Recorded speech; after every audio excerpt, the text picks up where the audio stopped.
అదే RTV app వార్తల్ని క్షణాల్లో చదివే అవకాశం ఉంటుంది. ఒక న్యూస్ పేపర్, ఒక టెలివిజన్ ఛానల్ మీ చేతుల్లో ఎప్పుడూ ఉంటాయి. ఆ సన్నాసోడు అంటుండు ఎన్నికల కంటే ముందు రేవంత్ రెడ్డి పేరు చెప్తే 3 సీట్లు రాకపోతుండే అని. నేను ఇవాళ ఈ వేదిక మీద నుంచి ఆ సొల్లు వాగుడు వాగే కేటీఆర్ నేను సవాలు విసురుతున్నా. బిడ్డ, ఇవాళ నేనే ముఖ్యమంత్రి, నేనే పిసిసి ప్రెసిడెంట్ను.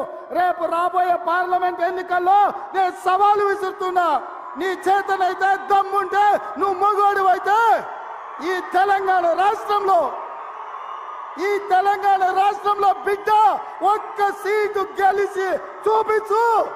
నీ అయ్యా నువ్వు వస్తావో నీ అయ్య వస్తాడో మా కార్యకర్తలు చూసుకుంటారు. బిడ్డ, నువ్వు అనుకుంటున్నావా అల్లా తప్పగాడని?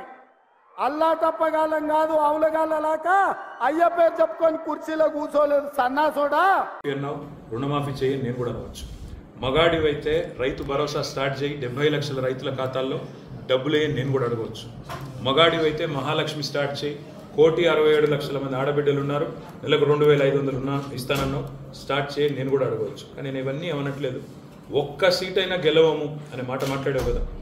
నీకు నిజంగానే దమ్ముంటే రేవంత్ రెడ్డి గారు, నేను సవాల్ చేస్తా ఉన్నా, నేను నా సిరిసిల్ల ఎమ్మెల్యే పదవికి రాజీనామా చేసి వస్తా. నువ్వు నీ ముఖ్యమంత్రి పదవికి, కొడంగల్ ఎమ్మెల్యే పదవికి రాజీనామా చేసిరా.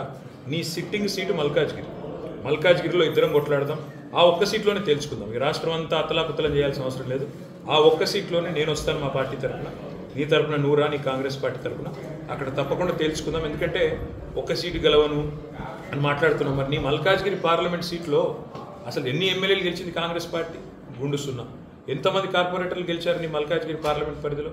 కాబట్టి గెలుపు ఓటములు అనే వాటిని పట్టుకొని దాన్ని ఎక్కువగా ఊహించుకొని, తన శక్తి సామర్థ్యాలు తాను ఎక్కువ ఊహించుకొని ఇవాళ మాట్లాడుతున్న రేవంత్ రెడ్డి గారికి నిజంగానే ధైర్యం ఉంటే, నిజంగానే దమ్ము ఉంటే, తెగువ ఉంటే నువ్వు రా, కొడంగల్ ఎమ్మెల్యే పదవికి రాజీనామా చేయి, ముఖ్యమంత్రి పదవికి రాజీనామా చేయి.